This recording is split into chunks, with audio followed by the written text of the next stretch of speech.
All right, we're live on YouTube. Give me a moment to go live on Instagram.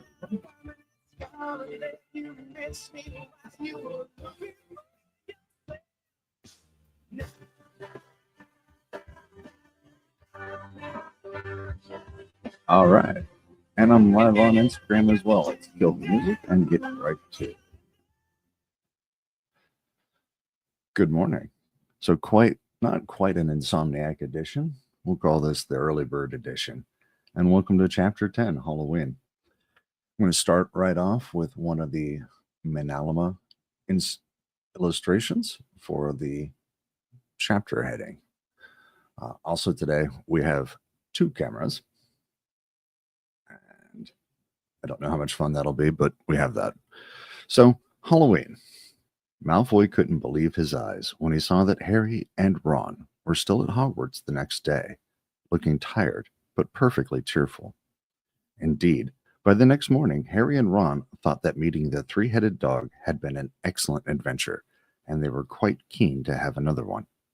In the meantime, Harry filled Ron in about the package that seemed to have moved from Gringotts to Hogwarts, and they spent a lot of time wondering what could possibly need such heavy protection. It's either really valuable or really dangerous, said Ron. Or both, said Harry. But as they all knew for sure about the mysterious object, all they knew for sure about the mysterious object was that it was about 2 inches long, they didn't have much of a chance of guessing what it was without further clues. Neither Neville nor Hermione showed the slightest interest in it. What lay underneath the dog and the trapdoor? All Neville cared about was never going near the dog again. Hermione was now refusing to speak to Harry and Ron, but she was such a bossy know-it-all that they saw this as an added bonus. All they really wanted now was a way of getting back at Malfoy, and to their great delight, just such a thing arrived in the mail about a week later. As the owls flooded into the great hall as usual, everyone's attention was caught at once by a long, thin package carried by 6 large screech owls. Harry was just as interested as everyone else to see what was in this large parcel, and was amazed when the owls soared down and dropped it right in front of him, knocking his bacon to the floor. All right, that's not cool. You don't knock somebody's bacon to the floor. They had hardly fluttered out of the way when another owl dropped a letter on top of the parcel. Harry ripped open the letter first, which was lucky because it said, "Do not open the parcel at the table. It contains your new Nimbus 2000, but I don't want everyone knowing you've got a broomstick or they'll all want one. Oliver Wood will meet you tonight on the Quidditch field at 7 o'clock for your first training session. Professor M. McGonagall." Harry had difficulty hiding his glee as he handed the note to Ron to read. And a quick coffee break.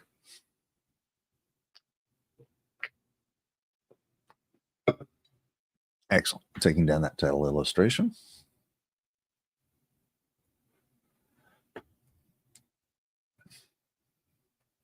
A Nimbus 2000, Ron moaned enviously. I've never even touched one. They left the hall quickly, wanting to unwrap the broomstick in private before their first class. But halfway across the entrance hall, they found the ways upstairs barred by Crabbe and Goyle. Malfoy seized the package from Harry and felt it. "That's a broomstick," he said, throwing it back to Harry with a mixture of jealousy and spite on his face. "You'll be in for it this time, Potter. First years aren't allowed them." Ron couldn't resist it. "It's not any old broomstick," he said. "It's a Nimbus 2000. What did you say you've got at home, Malfoy? A Comet 260? Ron grinned at Harry. "Comets look flashy, but they're not in the same league as a Nimbus." "What would you know about it, Weasley? You couldn't afford half the handle." Malfoy snapped back. "I suppose you and your brothers have to save up twig by twig." That was funny. Before Ron could answer, Professor Flitwick appeared at Malfoy's elbow. Not arguing, I hope, boys, he squeaked. Potter's been sent a broomstick, Professor, said Malfoy quickly. Yes, that's right, said Professor Flitwick, beaming at Harry. Professor McGonagall told me all about the special circumstances, Potter. And what model is it? A Nimbus 2000, sir, said Harry, fighting not to laugh at the look of horror on Malfoy's face. And it's really thanks to Malfoy here that I've caught it, he added. Harry and Ron headed upstairs, smothering their laughter at Malfoy's obvious rage and confusion. Well, it's true, Harry chortled as they reached the top of the marble staircase. If he hadn't stolen Neville's Remember-All, I wouldn't be on the team. So I suppose you think that's a reward for breaking rules, came an angry voice from just behind them. Hermione was stomping up the stairs, looking disapprovingly at the package in Harry's hand. I thought you weren't speaking to us, said Harry. Yes, don't stop now, said Ron. It's doing us so much good. Oh my goodness. Hermione marched away with her nose in the air. Harry had a lot of trouble keeping his mind on his lessons that day. It kept wandering up to the dormitory where his new broomstick was lying under his bed, or straying off to the Quidditch field where he'd be learning to play that night. He bolted his dinner that evening without even noticing what he was eating, and then rushed upstairs with Ron to unwrap the Nimbus 2000 at last. Wow, Ron said, as the broomstick rolled onto Harry's bedspread. Even Harry, who knew nothing about the different brooms, thought it looked wonderful. Sleek and shiny, with a mahogany handle, it had a long tail of neat, straight twigs, and Nimbus 2000 written in gold near the top. As 7 o'clock drew nearer, Harry left the castle and set off in the dusk toward the Quidditch field. He'd never been inside the stadium before. Hundreds of seats were raised in stands around the field so that the spectators were high enough to see what was going on. At either end of the field were 3 golden poles with hoops on the end. They reminded Harry of the little plastic sticks Muggle children blew bubbles through, except that they were 50 feet high. All right, so I'm going to put up a picture from the Jim Kay illustration showing the Quidditch field and the suspended rings.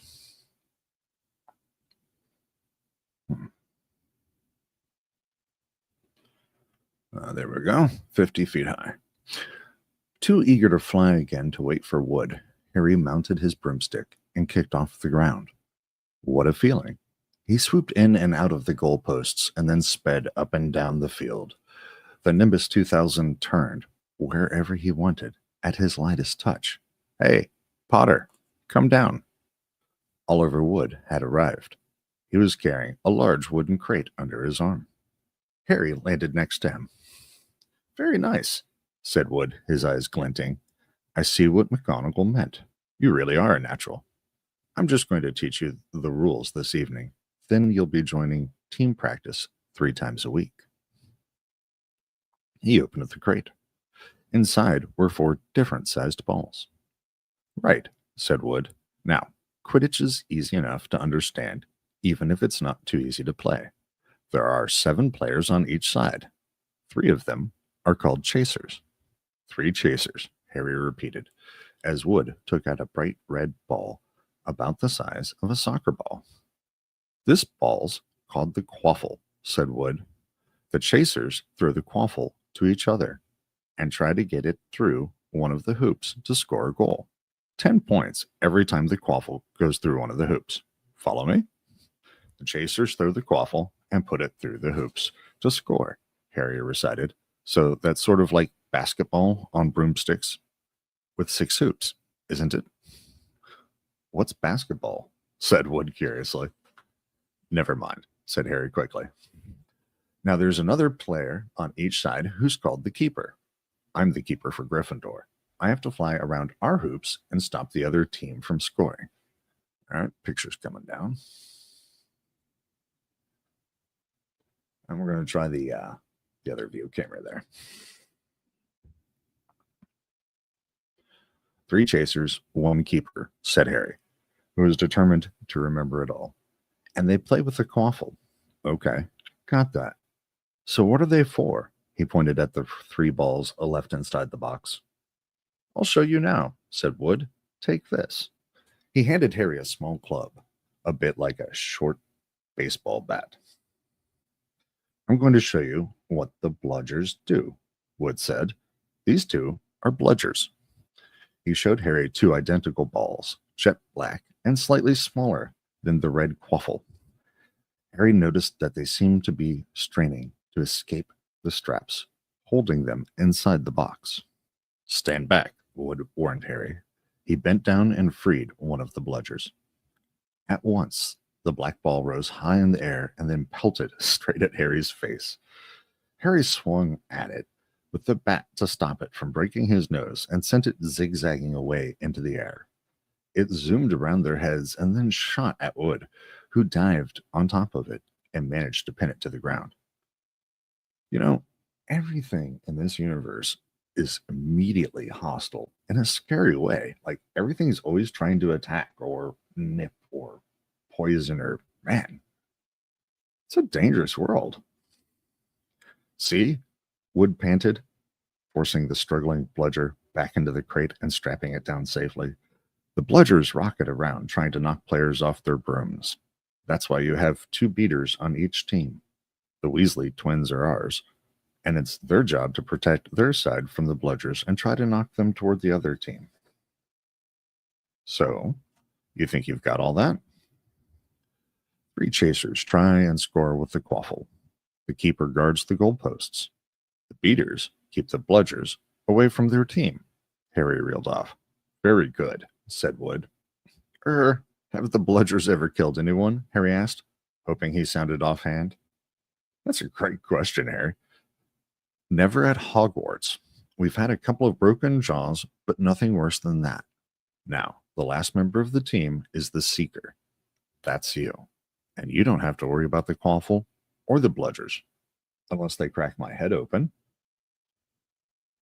Don't worry. The Weasleys are more than a match for the bludgers. I mean, they're like a pair of human bludgers themselves. Wood reached into the crate and took out the fourth and last ball. Compared to the quaffle and the bludgers, it was tiny, about the size of a large walnut.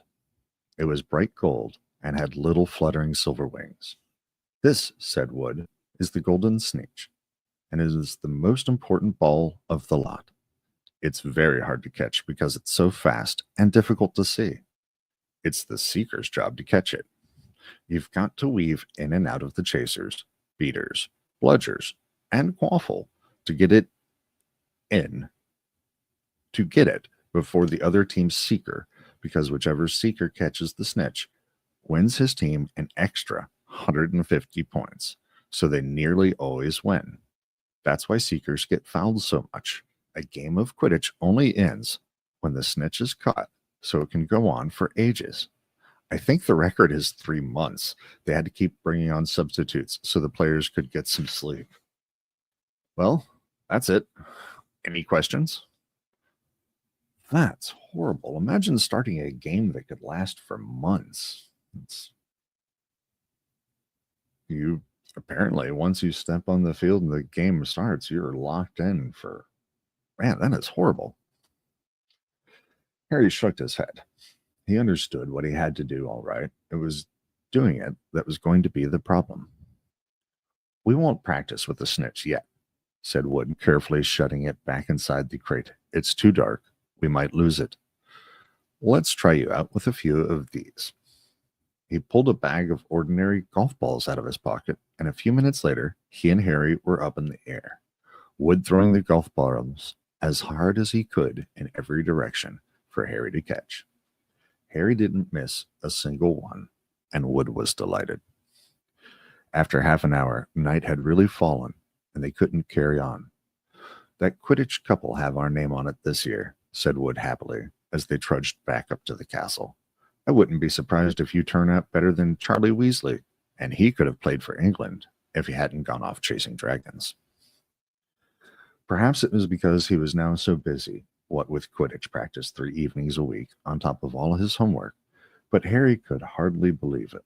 when he realized that he'd already been at Hogwarts for 2 months. The castle felt more like home than Privet Drive ever had. His lessons, too, were becoming more and more interesting now that they had mastered the basics. On Halloween morning, they woke to the delicious smell of baking pumpkin wafting through the corridors. Even better, Professor Flitwick announced in charms that he thought they were ready to start making objects fly, something they all had been dying to try since they'd seen him make Neville's toad zoom around the classroom. Professor Flitwick put the class into pairs to practice. Harry's partner was Seamus Finnegan, which was a relief because Neville had been trying to catch his eye. Ron, however, was to be working with Hermione Granger. Ah, she has a last name again.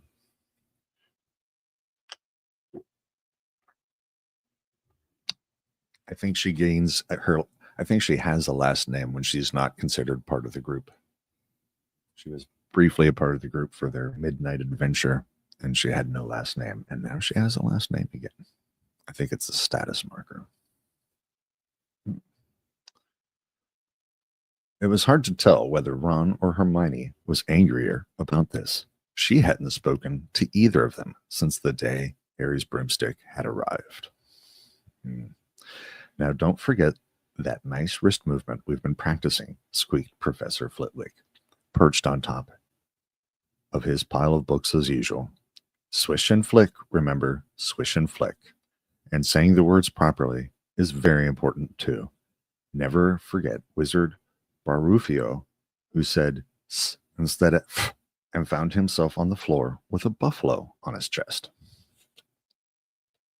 Well, it was very difficult.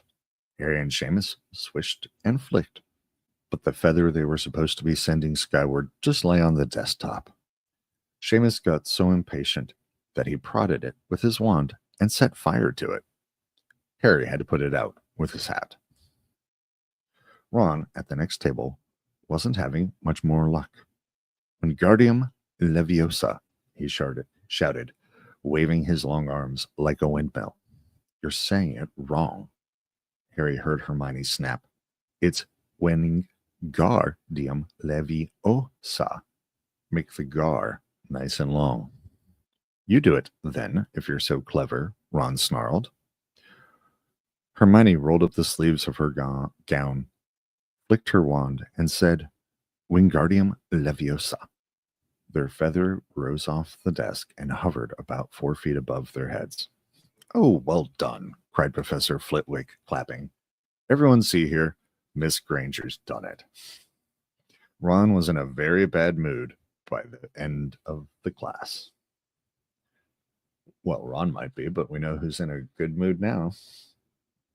It's no wonder no one can stand her, he said to Harry as they pushed their way into the crowded corridor. She's a nightmare, honestly. Ah. Well, if it hadn't started yet, this might be the beginning of the crush. Someone knocked into Harry as they hurried past him. It was Hermione. Harry caught a glimpse of her face and was startled to see that she was in tears. I think she hurt you. So, said Ron, but he looked a bit uncomfortable. She must have noticed she's got no friends.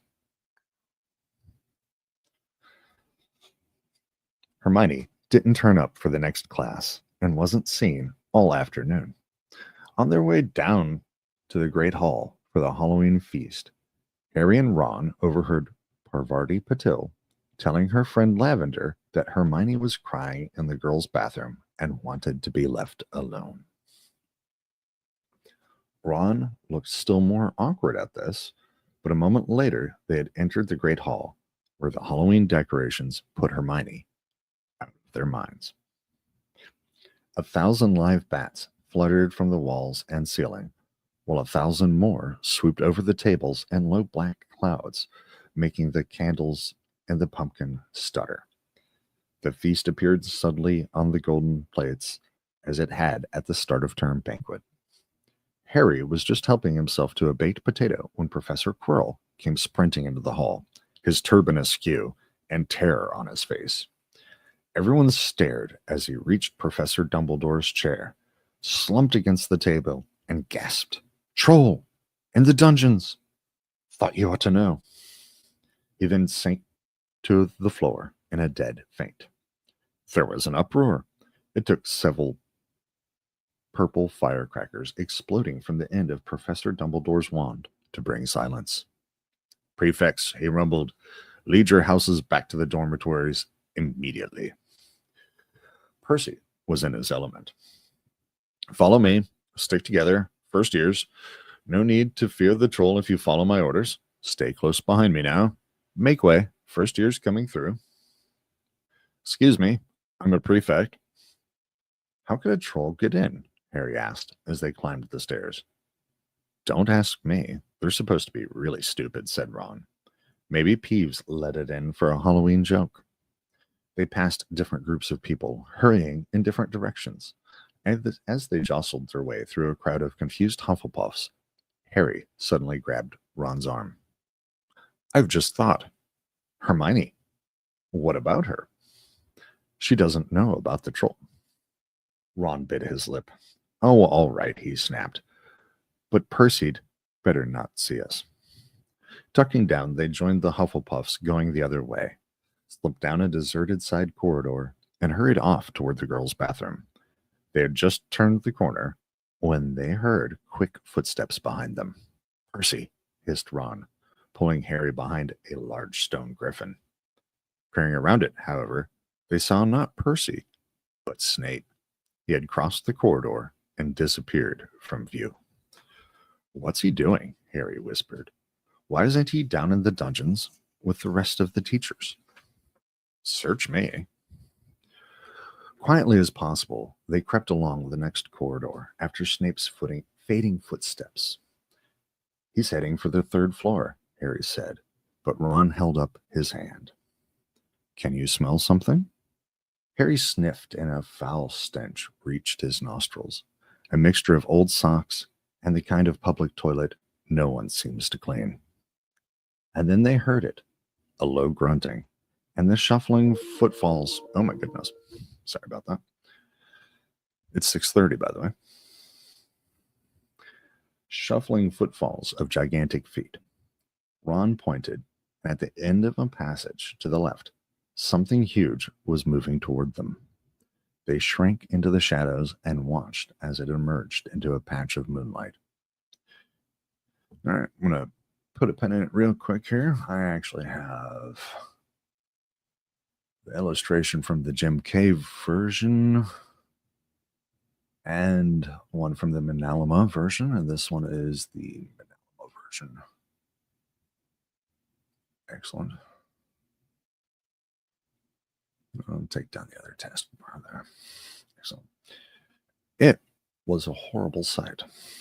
12 feet tall, its skin was a dull granite gray, its great lumpy body like a boulder, with its small bald head perched on top like a coconut.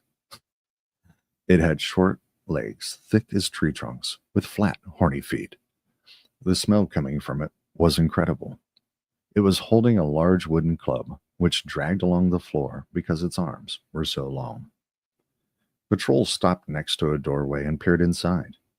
It waggled its long ears, making up its tiny mind, then slouched slowly into the room.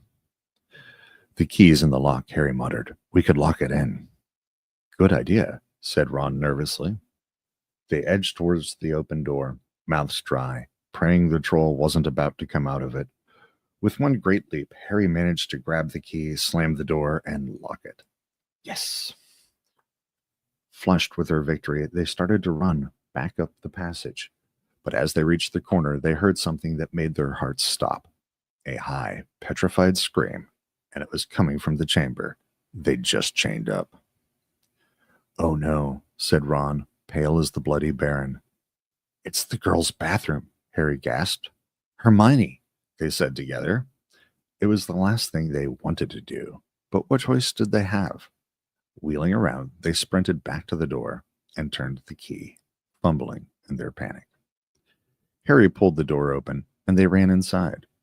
Hermione Granger was shrinking against the wall opposite, looking as if she was about to faint. The troll was advancing on her, knocking the sinks off the wall as it went. Confuse it, Harry said desperately to Ron, and, seizing a tap, he threw it as hard as he could against the wall. That'd be a faucet or a spigot for my Americans. The troll stopped a few feet from Hermione. It lumbered around, blinking stupidly to see what had made the noise. Its mean little eyes saw Harry. It hesitated, and then made for him instead, lifting its club as it went. "Oi, pea-brains!" yelled Ron from the other side of the chamber, and he threw a metal pipe at it. The troll didn't even seem to notice the pipe hitting his shoulder, but it heard the yell and paused again, turning its ugly snout toward Ron instead, giving Harry time to run around it. All right, I'm going to switch out the illustrations, taking down the Manalama one and putting up a Jim K illustration. It's the Newt Scamander's Guide to Trolls illustration. "Come on, run, run," Harry yelled at Hermione, trying to pull her toward the door. But she couldn't move. She was still flat against the wall, her mouth open with terror. The shouting and the echoes seemed to be driving the troll berserk. It roared again and started toward Ron, who was the nearest and had no way to escape. Harry then did something that was both very brave and very stupid. He took a great running jump and managed to fasten his arms around the troll's neck from behind. The troll couldn't feel Harry hanging there, but even a troll will notice if you stick a long bit of wood up its nose, and Harry's wand had still been in his hand when he jumped. It had gone straight up one of the troll's nostrils.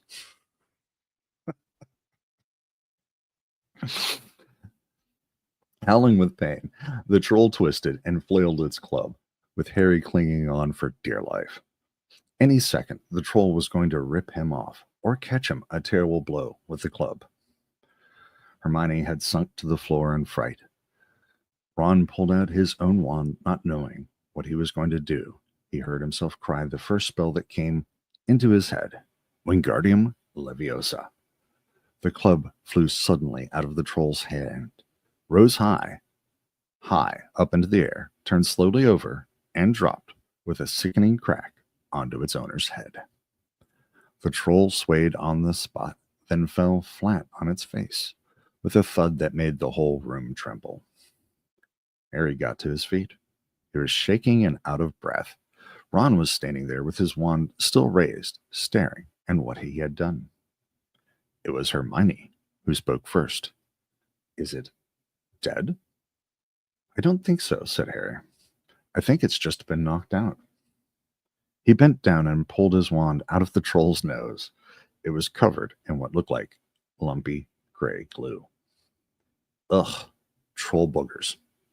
He wiped it on the troll's trousers. A sudden slamming and loud footsteps made the three of them look up. They hadn't realized what a racket they had been making. But of course, someone downstairs must have heard the crashes and the troll's roars. A moment later, Professor McGonagall had come bursting into the room, closely followed by Snape, with Quirrell bringing up the rear. Quirrell took one look at the troll, let out a faint whimper, and sat quickly down on a toilet, clutching his heart. "Oh, we've got some live viewers. Good morning, Brittany. Sarah." Where were we? Snape bent over the troll. Professor McGonagall was looking at Ron and Harry. Harry had never seen her look so angry. Her lips were white. Hopes of winning 50 points for Gryffindor faded quickly from Harry's mind. "What on earth were you thinking of?" said Professor McGonagall, with cold fury in her voice. Harry looked at Ron, who was still standing with his wand in the air. "You're lucky you weren't killed. Why aren't you in your dormitory?" Snape gave Harry a swift, piercing look. Harry looked at the floor. He wished Ron would put down his wand. Then a small voice came out of the shadows. Please, Professor McGonagall, they were looking for me. Miss Granger. Hermione had managed to get to her feet at last. I went looking for the troll because I thought I could deal with it on my own. You know, because I've read all about them. Ron dropped his wand. Hermione Granger telling a downright lie to a teacher. All right, and taking down that illustration. Go. And a coffee sip and a page turn.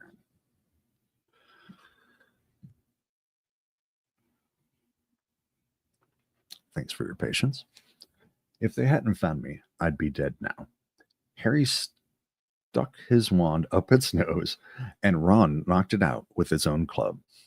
They didn't have time to come and fetch anyone. It was about to finish me off when they arrived. Harry and Ron tried to look as though this story wasn't new to them.